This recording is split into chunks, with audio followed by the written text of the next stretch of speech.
Обвинителството ден по семејната трагедија која се случи на автопатот Штип-Миладиновци во близина на Три чешми, излезе со детали за несреќата во која животите ги загубија мајка, ќерка и баба на возраст од 37, 15 и 62 години. Возачот на автомобилот во кој се превезувале жртвите бил под дејство на алкохол. Од обвинителството наведуваат дека дополнително со цел да се утврди точниот процент, земени се примероци од крв за анализа. Петчленото семејство се враќало од веселба од Кочани, а патувале кон Скопје. Возачот од овој автомобил почнал да претекнува возило Тојота со кочански регистерски таблички, во кое се превезувале две лица.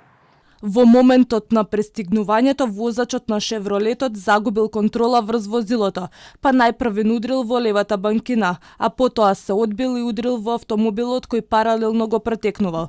Како последица на сударот, двата автомобила се превртеле во канал покрај патот, при што животот го загубиле 3 лица од скопскиот автомобил: сопруга, ќерка и мајка на сопругата на возачот. Останатите 4 учесници во несреќата се здобиле со телесни повреди, при што најтешки повреди се констатирани кај сопатникот во кочанското возило. Директорот на клиничка болница Штип, Ален Ѓорѓиев, вели дека 3 лица кои биле хоспитализирани во болницата се во добра здравствена состојба, со полесни повреди и се пуштени на домашно лекување.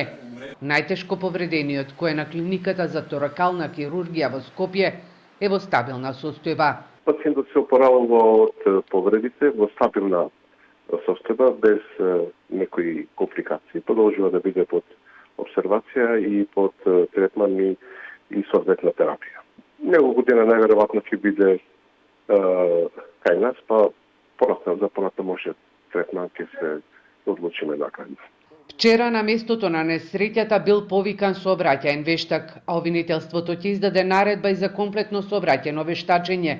Се обезбедува целокупна медицинска документација за повредените и починатите во несреќата.